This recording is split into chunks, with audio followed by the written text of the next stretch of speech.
Que a graça e a paz do nosso Senhor Jesus esteja com cada um de nós. Estamos novamente juntos para estudarmos a Bíblia.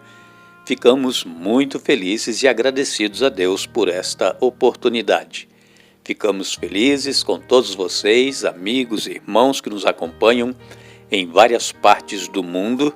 Vocês que compartilham com outras pessoas, isso é muito importante, compartilhar com os nossos grupos de amigos, com pessoas que nós conhecemos, e também ficamos agradecidos com todos vocês que nos escrevem, dizendo de onde vocês ouvem os estudos diariamente.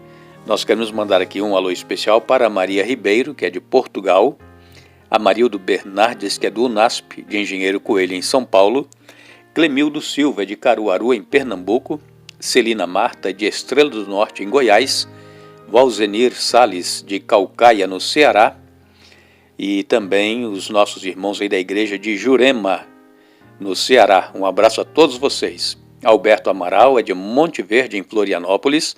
Gracileusa Pacheco é de Marchantaria, Iranduba, no Amazonas. Marli é de Aracaju, Sergipe. Fábio Tomé Bonifácio, de Vargem Grande Paulista, em São Paulo. E todos os demais, obrigado. Estaremos sempre mandando aqui um alô para vocês. Iremos orar. Querido Deus e Pai que estás nos céus, aqui estamos novamente diante da Tua presença, agradecidos por este dia de vida e também pelo momento que vamos ter agora estudando a Tua Palavra. Que Teu Espírito Santo fale à nossa mente, ao nosso coração, nos ajude, ó Deus, a aceitarmos a Tua Palavra e vivê-la em nossa vida. Abençoe a cada um dos nossos irmãos e amigos, onde quer que estejam, todos aqueles que escrevem pedindo orações. Tu conheces muito bem todos os problemas que cada um enfrenta e sabe das suas necessidades. Pedimos a Deus que as suas misericórdias estejam sobre cada um deles e que recebam as bênçãos conforme a tua vontade, em nome de Jesus. Amém. Nós vamos dar sequência ao estudo. Começamos ontem falando sobre momentos difíceis que enfrentamos na vida e especialmente em nossa família. E como é que nós vamos, então, solucionar esses problemas? Conflitos existem, crises existem, ninguém está livre, nem mesmo nós, cristãos, estamos livres de termos crises em nossa família e conflitos, como nós falamos ontem, mas a palavra de Deus, ela é sábia em nos afirmar, e a palavra de Deus, ela é inspirada pelo Espírito Santo, que nós deveremos procurar a paciência e ignorar as ofensas. É um caminho, começa por aí. É a gente preferir ter paz do que ter razão. E não como o outro que diz que dá um boi para não entrar na briga e uma boiada para não sair, não é mesmo? Nós precisamos demonstrar que nós temos o sangue de Jesus em nossa vida, porque Jesus, ele se humilhou, ele veio a este mundo e deu a sua vida por cada ser humano.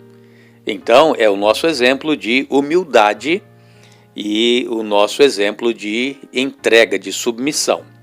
Alguns princípios que nós deveremos estar atentos para o casamento. Hoje nós vamos falar sobre alguns princípios. E é interessante nós sabermos que o casamento ele foi instituído lá no Jardim do Éden desde a criação do mundo. Não é mesmo? Você sabe, Deus criou Adão, depois da costela de Adão fez Eva, e então Deus realizou ali o primeiro casamento, né? O primeiro matrimônio. Ele disse que eles deveriam ser fecundos, multiplicar a terra, né? Encher a terra, e então há alguns princípios que nós deveremos observar com relação ao casamento. Por quê? Primeiro, o primeiro princípio é que o casamento, ele é um casamento heterossexual. O que é isso? É o casamento entre o homem e uma mulher.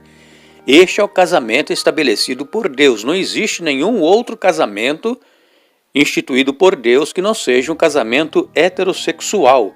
Lá em Gênesis 2:24 diz assim: conforme está expresso aqui nas palavras de Deus, ele fez homem e mulher e eles se tornaram então uma só carne. Gênesis capítulo 2 e no verso 24. Eu vou ler aqui para vocês. exatamente como Deus nos disse em sua palavra.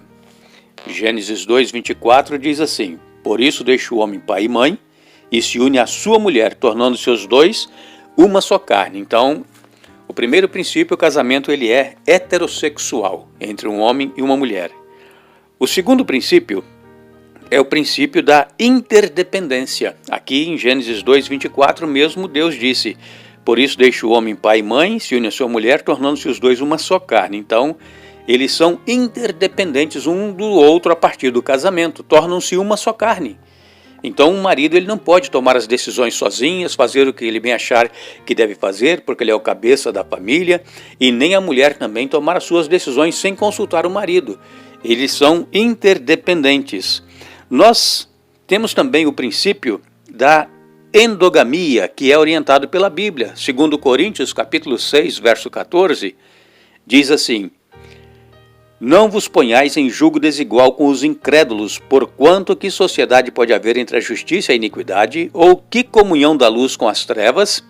Então, o casamento, ele precisa ser realizado entre pessoas que têm o mesmo nível de igualdade, professam a mesma fé, pessoas que não tem aí uma grande diferença, né, de um para o outro. Um é formado na faculdade, o outro não tem estudo. Então isso é julgo desigual. É pessoa que professa uma fé, a outra é incrédula. Então nós não devemos nos unir em casamento com essas diferenças, porque isso é bíblico. O quarto princípio é o princípio da monogamia. E o que é isso? 1 Coríntios 7, verso 2, o apóstolo Paulo escreveu: cada um tem a sua própria esposa e cada uma o seu próprio marido. Então, o casamento é entre um homem e uma mulher, e não entre um homem com várias mulheres e nem uma mulher com vários homens. É monogâmico. Então, as pessoas devem ter consciência de que não é bíblico a pessoa ter várias esposas ou a mulher vários esposos. Isso não é bíblico, é contra a palavra de Deus. Então deveremos estar atentos para este princípio. Temos também o princípio da permanência, conforme foi reafirmado por Jesus em Mateus capítulo 19, verso 6. Portanto, o que Deus ajuntou, não o separe o homem. Então o casamento ele foi instituído para ser uma união vitalícia. E temos que estar atentos para este princípio da permanência. Também tem o princípio da privacidade, que é intencionado por Deus para que os parceiros conjugais tenham privacidade. E o que seria isso, o princípio da privacidade? O par casado, o homem e a mulher, deve funcionar sem interferência até mesmo de parentes bem intencionados. A pessoa, quando se une, né, a uma mulher ou a mulher ao homem, eles se casam, eles têm que então enfrentar a vida com privacidade.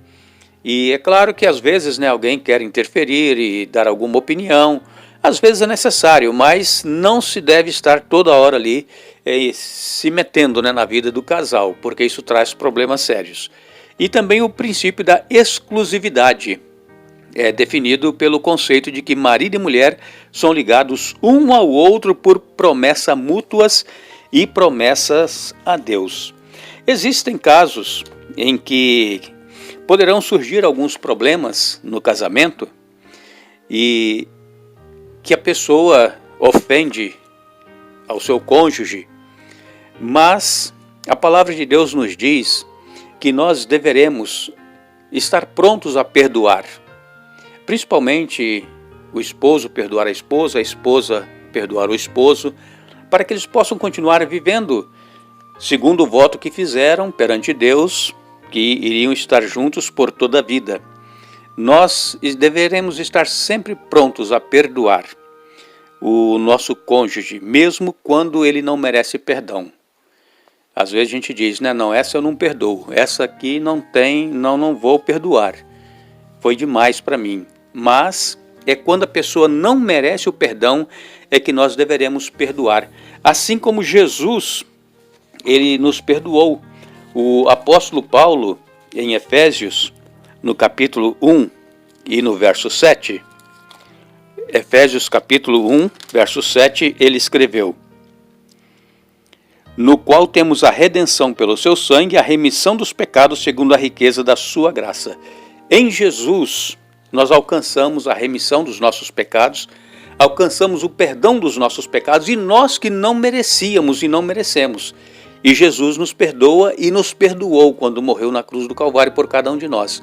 Então, como nós, seres humanos que somos falhos iguais aos demais, como que nós não vamos perdoar, principalmente se for alguém da nossa família ou o nosso cônjuge?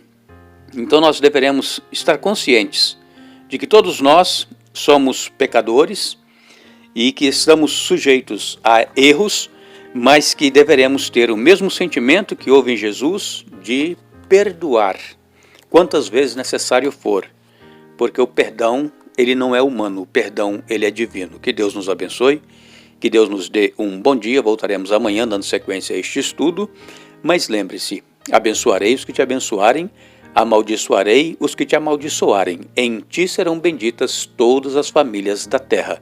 Gênesis 12, verso 3. Que Deus nos abençoe.